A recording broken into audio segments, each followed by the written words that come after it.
birthday!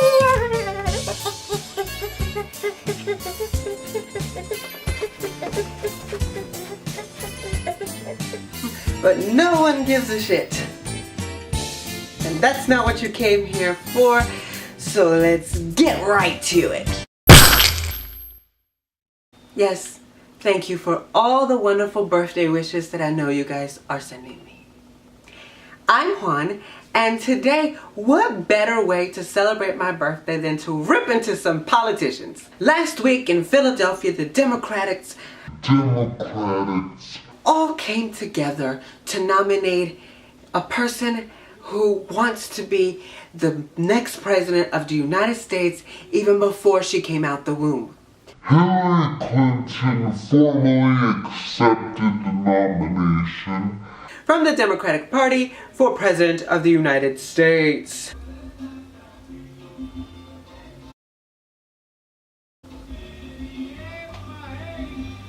There was, some points made by the Democratic Convention that, needed to be heard. Instead of being so negative and so fearful and the fear and the hate mongering that was at the RNC, we heard a little bit of positivity. Like, this is already the greatest nation in the world. Don't think that we have to make it great again. But the Democratic Convention wasn't as peaceful and unified as we all thought it would be.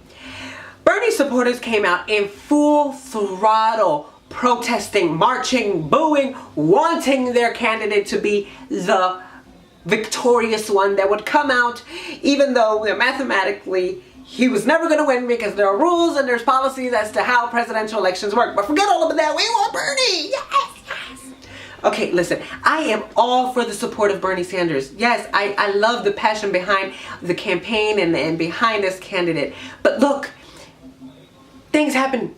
Okay? He didn't win. Not enough people went out to vote for a reason. He spoke and he sounded real cool. But again, he didn't win. No matter how cool he was, there are rules. And unfortunately, now it's time for all you Bernie supporters to find out which candidate best represents Bernie. And I can tell you one thing, it is not Donald Trump. But now back to the clown. Diet Hitler was on Twitter, as he always is, because this presidency, we're not going to have State of the Unions, we're not going to have speeches, we're just going to know everything from his Twitter account. He went on Twitter and he was highly offended. He was angry as to how they were coming after him. And I wondered, how bad did they come for Donald? So I am going to go down some of the best punchlines from the DNC. And let me tell you, there's some really good ones. And I'm going to start with one that I love. Because Sarah Silverman took the stage with Al Franken. And, they were going to talk about Hillary. But, of course, the Bernie supporters started booing and chanting and, whatever they did. And Sarah Silverman proudly said, "To the Bernie or bust people, you're being ridiculous." And my reaction to that is, to the Bernie or bust people, you are being ridiculous. Self-explanatory there. Get it together. Figure it out. Bernie is not the candidate. It's Hillary, Donald, Jill Stein, or Gary Johnson. Pick one and vote.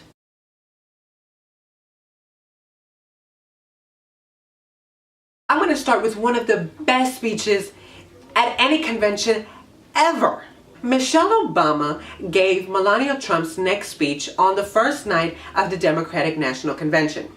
And she literally brought the house down. She said all the right words. She was throwing all the right shade. She did what she went out there to do. She said the issue our countries face are not black and white and cannot be boiled down to 140 characters. Boop! Michael Bloomberg really came for Donald Trump. One, he said, I also built a business, but I didn't do it with a $1 million check from my father.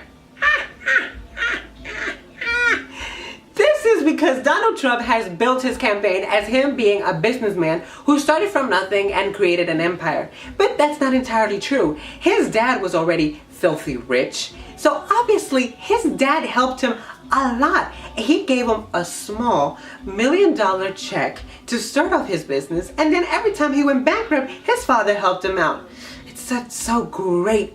The American dream is so fantastic. You start from nothing, but you get your billionaire dad to help you out.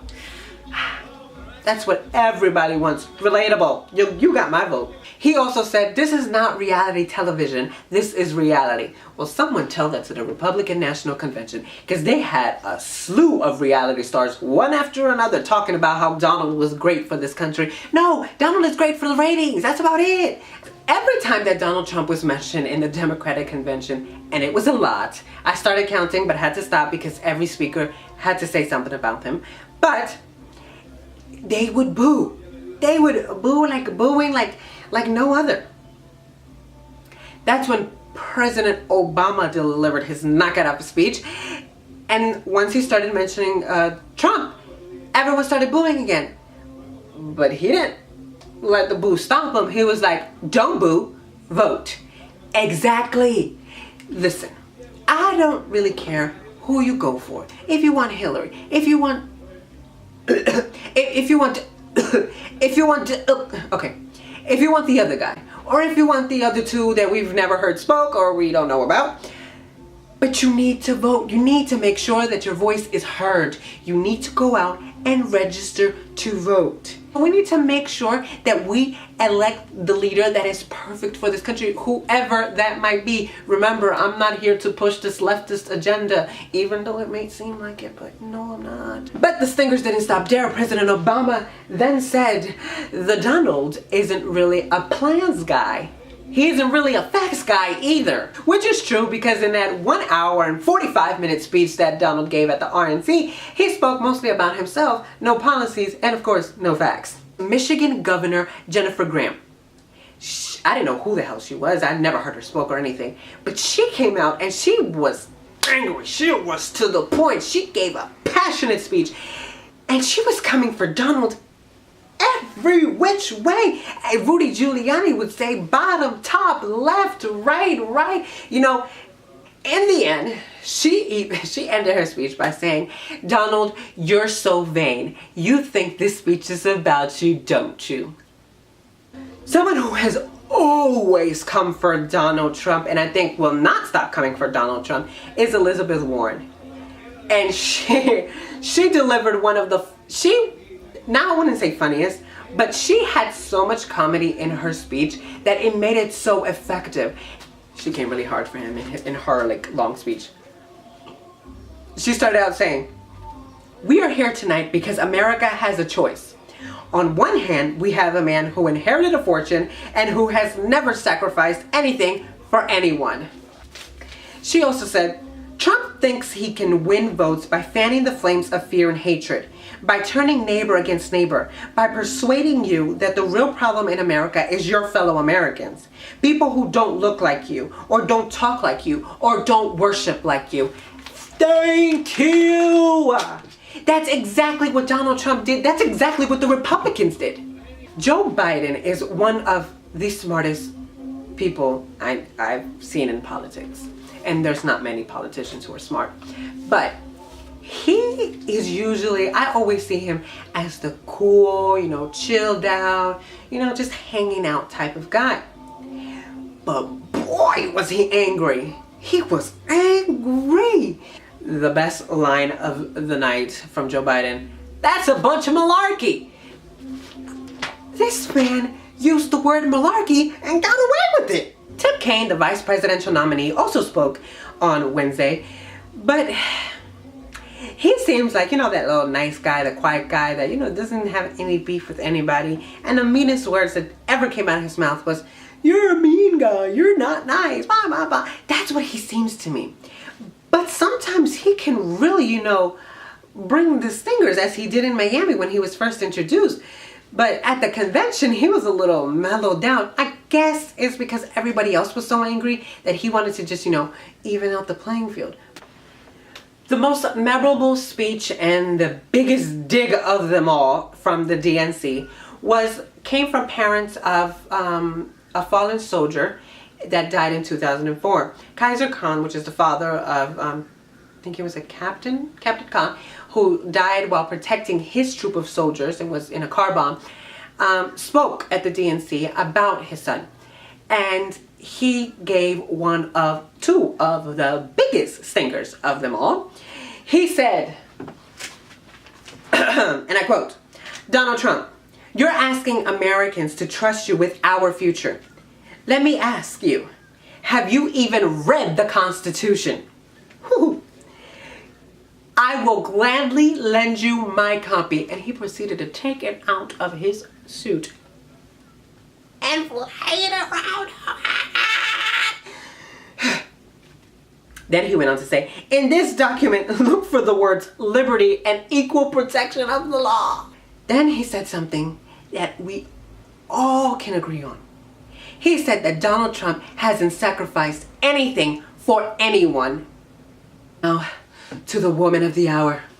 On the fourth night of the Democratic Convention, Chelsea Clinton gave one of the warmest and cutest speeches, which really helped humanize Hillary. She finally said the words, I formally accept your nomination for President of the United States." And while she said that, all you could hear in her head was, "The power! I'm so close to the power!" But she also gave Trump a little... She said, "A man that you can bait with a tweet shouldn't be a man trusted with nuclear weapons." And after she said that, Donald Trump tweeted something mean. "The 8 nights are over. No more conventions.